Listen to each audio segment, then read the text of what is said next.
So let's talk about AWS certifications in 2021. So if you're planning to give your certification exams this year or even next year, this video is for you. And in today's session, we will talk about all the level of certification AWS provides, and we will discuss the cost and the pattern for the exams, and we'll also schedule the certification exam. And I'll show you how you can schedule the exam for yourself and much more. So if you're ready, let's begin.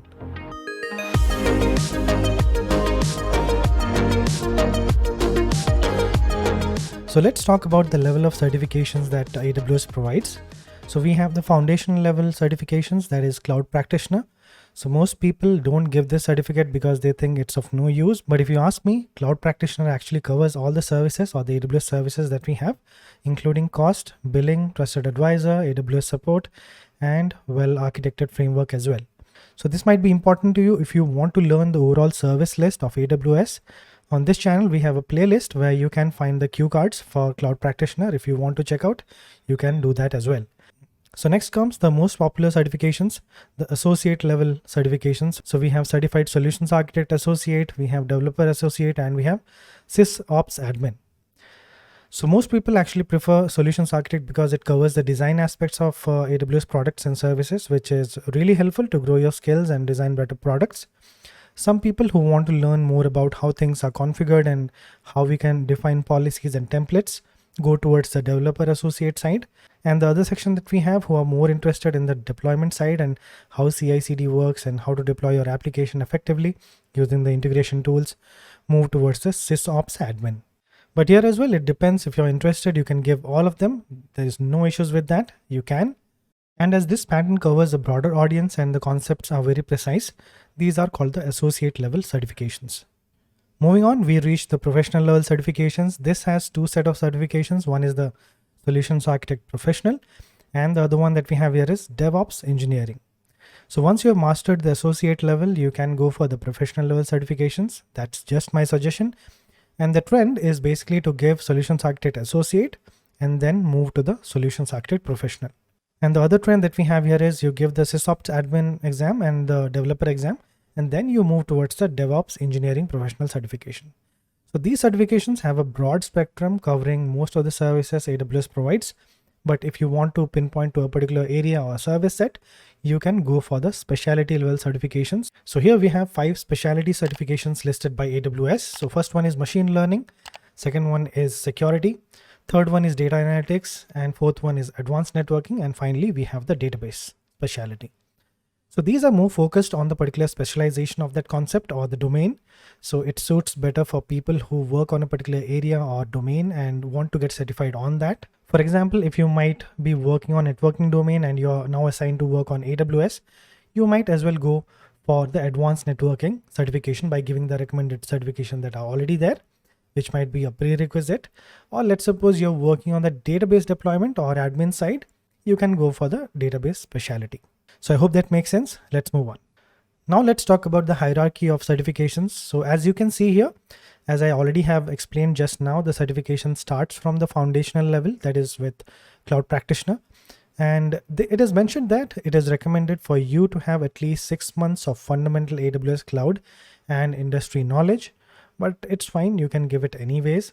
Then we come to associate level, where the recommendation tells us that you must have at least 1 year of solving problems and implementing solutions using AWS Cloud. And I actually agree with this because it can help you understand the terms faster than someone who is completely new to this. But this is not a showstopper. You can give the exams without having the experience or having a fundamental certificate as well, or foundational certificate as well. So if you see, we have 3 pillars here: architect, operations, and developer. As I told you before, the trend is to give Solutions Architect first, then move on to Solutions Architect Professional, or you give the SysOps Admin and Developer and then move towards the DevOps Engineering Professional certification. For professional certifications, I think by the time you reach this stage, you would have already worked on AWS, and I highly recommend giving an associate level certification before moving to the professional one. But it is not mandatory because AWS has already announced that you are no longer required to have an associate level certification before pursuing a professional certification. And you are no longer required to hold a foundational or associate certification before pursuing specialty. And it's up to you. If you're willing to give it, you can give it, but I would recommend otherwise. So what my recommendation is, you should first give the associate level, then move to the professional level. But it depends on you. If you're confident enough and if you don't have any problems with this, you can straight away jump onto the professional level one. Good luck to you. On the right hand side that you see, we have the specialty that I already told you. So technical AWS cloud experience in the specialty domain as specified in the exam guide. So you have to look into the exam guide to find out what kind of recommendation AWS gives you prior to taking these exams. So if you see, it's been mentioned below, if you're planning to give your AWS certified advanced networking specialty exam, AWS recommends candidates hold an AWS certified cloud practitioner or a current associate level certification. So associate level certification means like solutions architect or certified developer, or even if you have sysops admin. But as I already told you, it is not mandatory, but I would advise the same because I would do that. And moving on to a special challenge set by AWS for you guys to get certified, where you can join the challenge and set your goal for getting your AWS Solutions Architect Associate. And once you're done with that, you will get a 50% discount voucher for your exam. The challenge ends this year on December 4th. You can go to the link provided in the description below and find out more about that. And before moving forward, I want to just keep you informed on this one. So there are 2 to 3 types of questions that you will get in AWS certification exams. So the first one is multiple response. So this is one of the most confusing ones for most of the people that I have met. So where you will get the options, but the difference here is that you have to choose more than one answer here as a combination. Like for example, if the question comes around like, what are the steps to have high availability? There'll be 2 options that would be correct. So you need to choose both of them. So this will be like the step 1 and step 2. So you have to choose both of them. And the next one is multiple choice. So this is common. Everyone knows about it. You need to choose one from the list of options. Quite simple. And the third type is true or false, where you get a statement and you have to choose true or false. I hope you got the point. Let's move on. So now let's talk about the certification cost, and these I have taken a day back, so you can trust me on this one. So for cloud practitioner, you get 65 questions, multiple choice or multiple response. So you can either schedule it on a testing center or you can schedule it for the online proctored exam. You can give it from your home as well if you do it from online proctored exams. But don't worry about that. We'll schedule one at the end of the video, so keep watching. So the time that you get is 90 minutes to answer 65 questions, and the cost is $100. When you convert that to Indian rupees, it comes around 7,367 rupees. So this is the cost that you pay for the cloud practitioner. So that is $100. And the good thing is that you get an option to choose the language that you are comfortable with, like English, Indonesian, Japanese, Korean, or simplified Chinese. And this exam will soon be available in French, German, Italian, Portuguese, and Spanish. So it's a good thing. Moving on to the associate level, here as well you get 65 questions, and for that you get 130 minutes instead of the 90 minutes that you get for the cloud practitioner. But you have to pay $150, which is around 11,051 Indian rupees. And when it comes to the professional level exams, the question increases from 65 to 75, and the time also increases by 30 minutes. So you get 180 minutes now, unlike the 150 minutes that you used to get with the associate level exams. So that's a good thing, but it's a bit tough, so it makes sense. But the important thing here is to note that the cost doubles this time, and you need to pay $300, which is around 22,102 Indian rupees as per my calculations yesterday. And all of these exams come with an option for you to give a practice exam for $20 each for foundation and associate level, and $40 for a professional certification practice exam. And this is obviously optional. It depends on you. If you want, you can give the practice exams prior to giving your actual exam. For all the specialty exams, you get 65 questions to answer, and you need to pay $300 for each of them. But the only difference between the two on the left, that is network and security, and on the right hand side where we have data analytics, database, and machine learning, is the time that you get to answer the question. So there is only 10 minutes more that you get for the certifications mentioned on the right hand side. So you get 170 minutes for network specialty and security specialty, and 180 minutes for data analytics, database, and machine learning. But I feel most of the companies right now are giving reimbursement on the certification exam that you give. Once you have passed, you can just submit it to your portal, then they will reimburse this amount for you. So that's a very good thing that the companies are doing right now. But if you are not having that option, then please use your money wisely and please do prepare well. That's my humble request. So now that you're ready for your certifications, let's schedule the exam and start preparing for the date to come. So there is one more thing that is really important for us to understand is that for every certification that you have a recertification that you can give. So what AWS tells us is that AWS certifications are valid for 3 years. To maintain your AWS certified status, we require you to periodically demonstrate your continued expertise through a process of recertification. So once you give your certification after 3 years, you have to recertify yourself for it to be valid. Otherwise, your certification will be expired. So you have 3 years for your certificate, each certificate that you give. So it's not a problem. So after 3 years, you can actually recertify yourself by giving the exam, the current exam that will be there at that point of time after 3 years.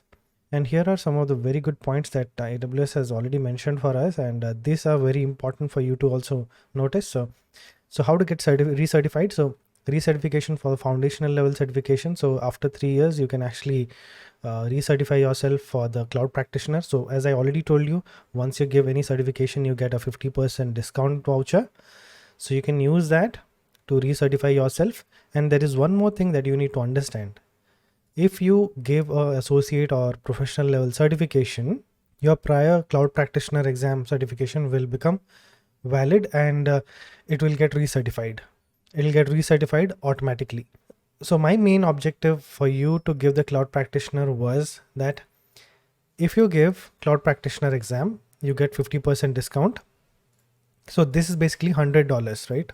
So once you get the 50% discount voucher, what you can do is you can apply this to your associate level certification. So with that, what happens is $100 plus $150 is $250 total if you just go by not getting any discounts. But if you get 50% discount on your $150 certification, that becomes $75. So 75 plus 100 is 175. So by just paying an additional $25, you're getting 2 certifications. I hope you're getting the point. Or else if you don't want to use the discount voucher also, you can save it and use it for your any other certification that you are having, or you can give it to someone. Recertification of the associate level certification. So you can take associate level exam for your certification you already have. For example, if you are an AWS certified solutions architect associate, you can retake your current solutions architect exam to recertify. You can use your 50% discount voucher from the benefits section that actually you got when you previously gave this exam. That's what they are hinting towards. You can do that, or else you can apply it for any future examinations you wish to pursue.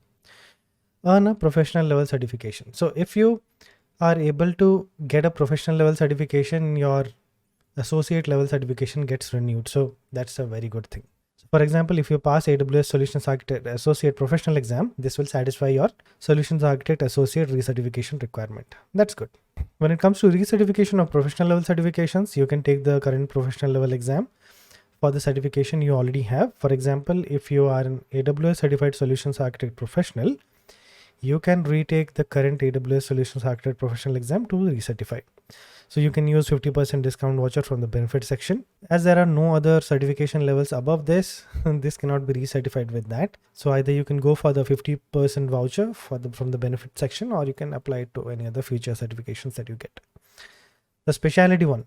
So take the current specialty exam. There is no other option for this. So you can take the current specialty exam for the certification you already have.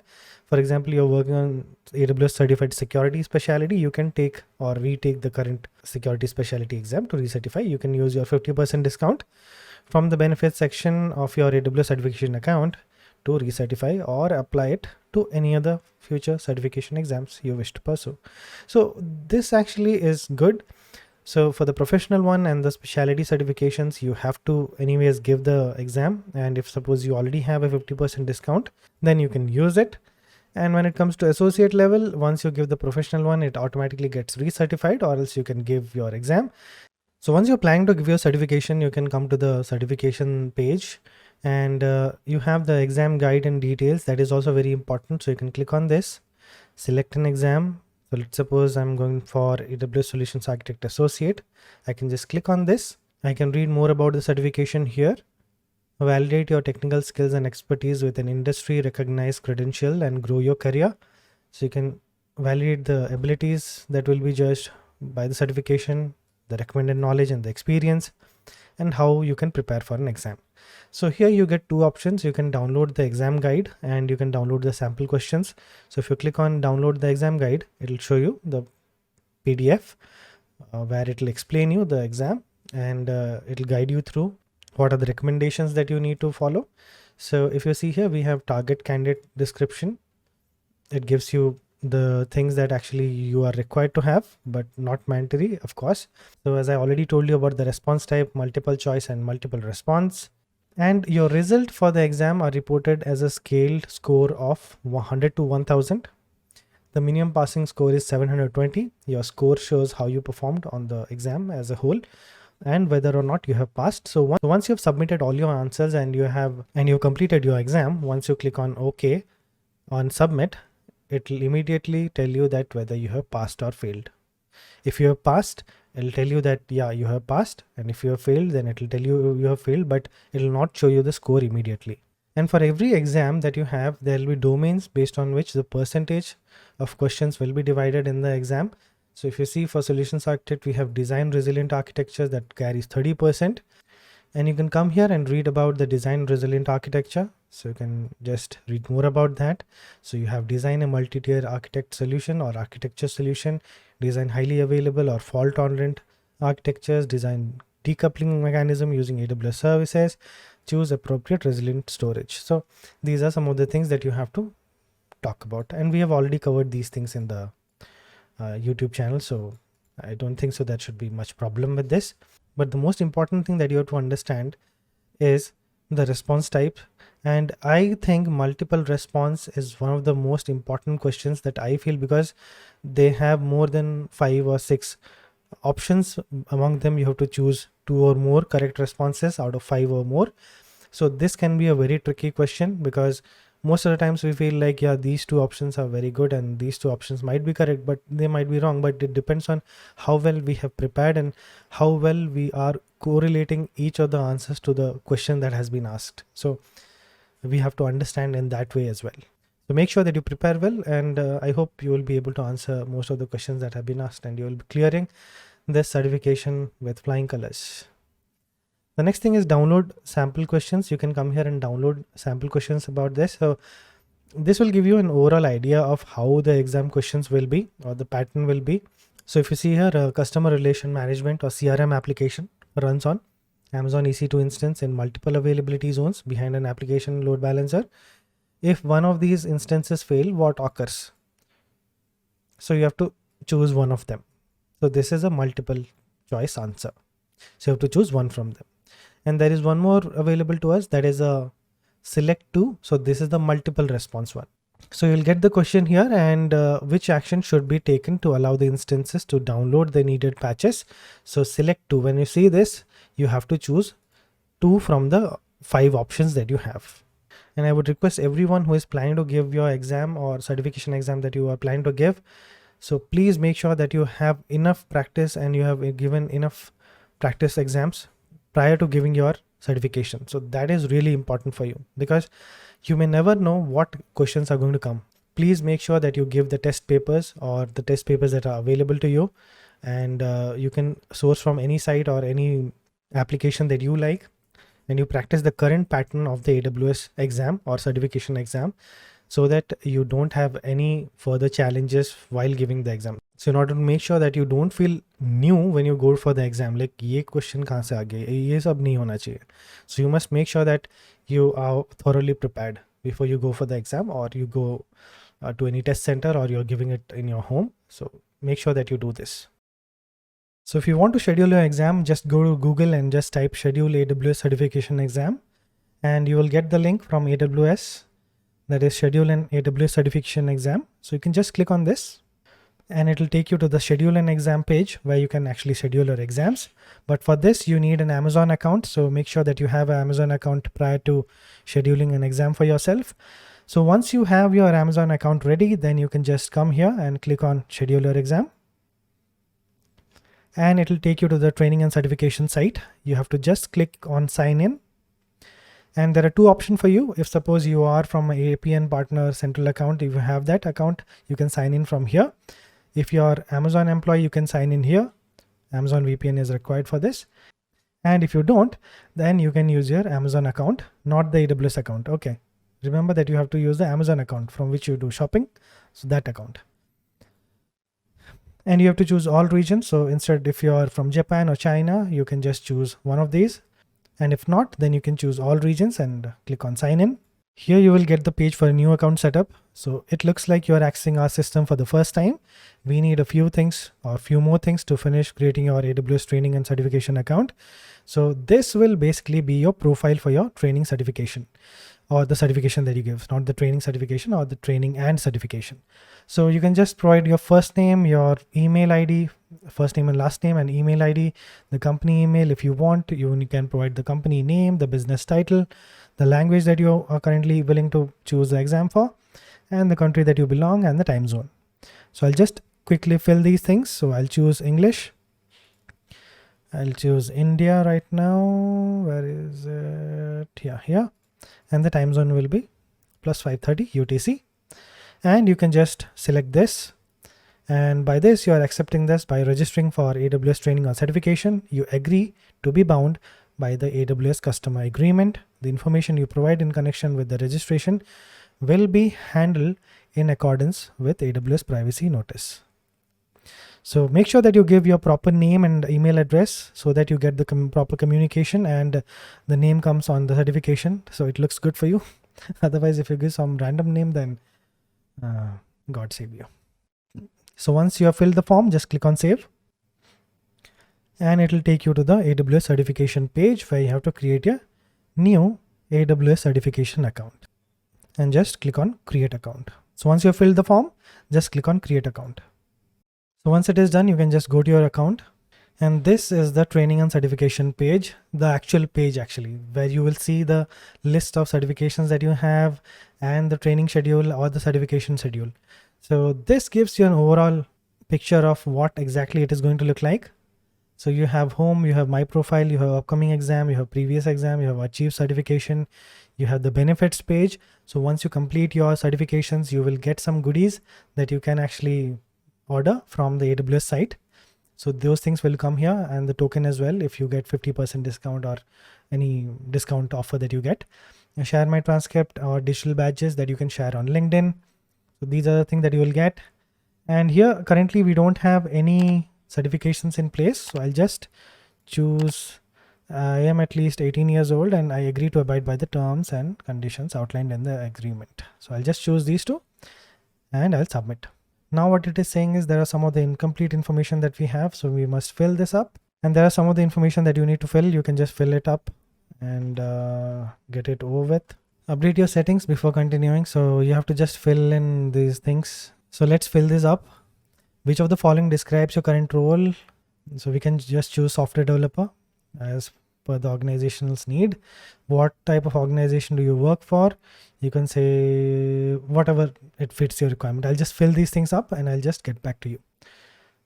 So there's one more option here, lend your voice to AWS certification. So here what it will happen is if you choose yes, then they'll actually call you or contact you for further feedbacks regarding the certification. So I'll just choose no. If you want, you can choose yes, not a problem. AWS Certification SME program. We are looking for subject matter experts to attend multi-day workshops in which you will help create, validate, and review questions for AWS Certification Exam. So if you become a SME, you will get a say in what type of questions have to be there in the certification exam, and you can review them as well. So this is something that is very good, and if you want, you can actually do that. You can just click on yes and you can update and confirm. For now, I'll just choose no because I'm just doing this for a demo. And you see there are no upcoming exams for you, but we can schedule one. So you can just click on upcoming exams and you can come down. So you will see the schedule exam section where there is no data because we have not scheduled anything, and you have the eligible exams. So here you will get the list of all the exams or all the certifications that AWS provides, and you will get, if suppose there is any exam that is going to retire, you get the date here. Like if you see SysOps admin is actually retiring July 26th, 2021. So before that, if you want, you can give it. So let's suppose we want to schedule it for Solutions Architect Associate, SAAC02. So if you see, it is showing the current date because it is active right now. And there are two options that you see here, schedule with PSI and schedule with PSN view. So most of the times that I have given the certification, I have selected schedule with PSI because the center was close to my house. And because it is a very simple process with PSI, so I will go with PSI today as well. So just click on schedule with PSI. So this is the AWS PSI site or the exam site where you have to schedule your exam. So here you will get all the details for your exam. So the exam currently that we are giving is AWS Certified Solutions Architect. So this is ready to schedule.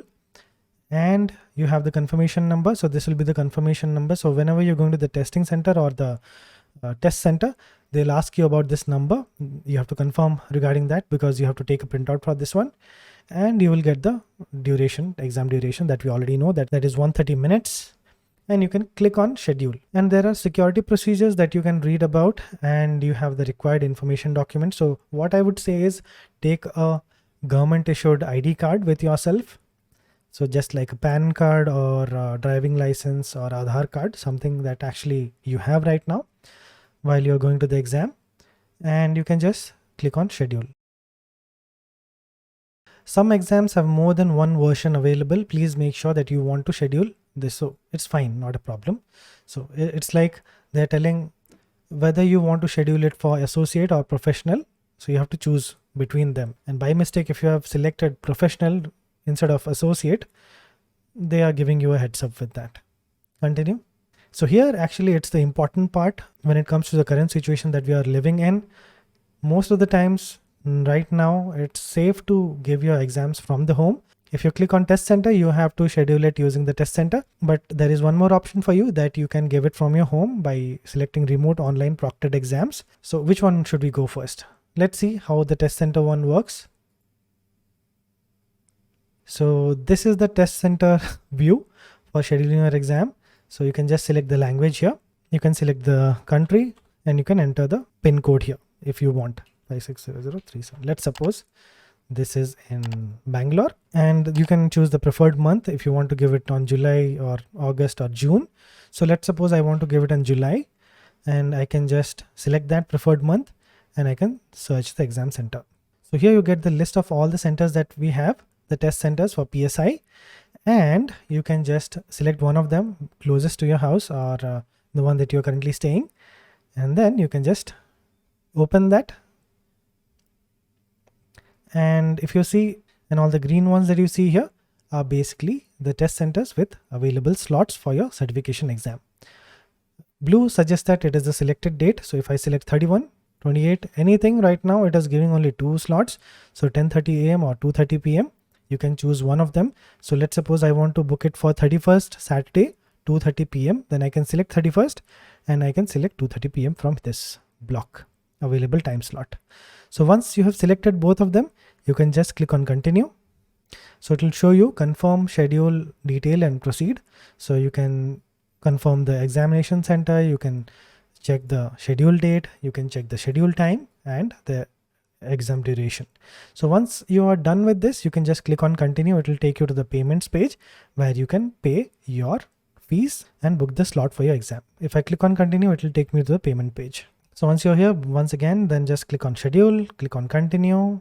So the next option that we wanted to select was remote online proctored exam. So just select that and click on continue. Here as well, you can select the language that you want, and you can choose India or the country that you belong to and the time slot.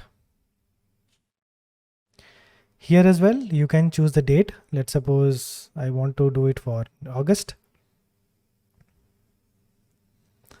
And if you see, let's suppose I want to book it on Sunday, 15th. So I'll select 3 p.m. here, and then I can just click on continue. There is no option for you to select a center because you're giving it from your home. So you have to be ready with your device that you are going to give your exam for. So you have to read these points very carefully. So before taking your remote online proctored exam, please check system compatibility. You can click on this one. It'll show you the system compatibility list here. So basically you have to follow the guidelines. You can just run the system check and it will tell you whether you are able to share your webcam and microphone. And you can just close this one for now. So the next point that we have here is your location must support voice over internet protocol or voice IP in order to complete the exam. Corporate firewalls and VPNs may restrict user access. It is recommended that you use a personal device. So it is telling you that you should use your personal device rather than using your office laptop or something which already has configured firewalls and VPNs. So I would advise that as well, because you're giving your certification. It's something that is going to help you on a personal level. So give it on your personal device. If you don't have that, then surely you can disable the VPN and just give it on your office laptop as well. So when taking an online proctored exam, you must have a camera that can be maneuvered to show all the 4 walls and below your desk. Any door or in your room should be closed. No headwear, hats, bandanas, hoods, headphones should be worn. So you must make sure that the proctor which is sitting in front of you, or the person who is actually validating your exam, will be watching you, so that you don't make any drama while giving the exam, so that it can validate that yeah, you are a genuine candidate and you are giving your exam for yourself and you're not cheating. So make sure that you are doing all these things so that you get a proper environment to give your exam, and you must keep the proctor happy. So not a problem. I don't think so many people have faced any issues with this lately, but having a good environment actually helps your mind to focus more on what the answers you're going to give. So it's always a good thing. So it's the same process. Once you have selected, you can click on continue. It will take you to the payments page and you can schedule it. So there's one more important thing that you must understand is you can reschedule the exam, but there are a few caveats to that. So if you see here, yes, you can cancel or reschedule your exam up to 24 hours before your scheduled appointment without additional fees. To reschedule or cancel your exam, go to your AWS certification account and click the managed PSI exam. If you schedule with PSI, click the view details button on the scheduled exam you wish to manage. So what it is saying is you can go there and you can reschedule it, but please note that you may only reschedule it 2 times after scheduling your original appointment. You cannot do more than 2 times. Just make sure about that. So if you wish to reschedule a 3rd time, you must cancel and schedule a new appointment. The reschedule limit will apply to the new appointment. Exam appointments cannot be cancelled less than 24 hours prior to your appointment. You will lose the money that you have and you have to schedule a new exam. So make sure that you are ready for the exams, or you are ready to completely give the exam. Then only you go and schedule the exam that you have. Okay. That is what it is saying here. Cancel or reschedule your exam early. Otherwise you will have a late change fee or you will lose all your registration fee. You must consult the rescheduling policy for that. And retaking the exam, let's suppose in case you failed the exam, or if you did not score more than 700. So what you will do? You have to wait for 14 days before you can retake an AWS certification exam. So that's something that we must avoid. So in order to do that, we must prepare well before going to the exam. Is that understood and is that clear? I hope it is. So once you've scheduled your exam, you can come back to the upcoming exam section and you can see the schedule here for your exams. And once you are done with this, you can actually come here and see your achieved certifications. So that will be a very good thing for you and it will give you a lot of happiness once you have got your certifications, and that will be a good thing. It's a good feeling, isn't it? So that's all from my side today. I hope I was able to help you in some way possible, and please make sure that you keep the points that I mentioned in the video in your mind. And I wish you all the best for your upcoming exams. And if you're new here, then please do subscribe. And if you wish to buy me a coffee, you can do that as well. The link is in the description below. So if you liked the video, then please hit the like button and please let me know what you liked, what you didn't. Until next time, stay safe, stay healthy. It's Pythoholic signing off.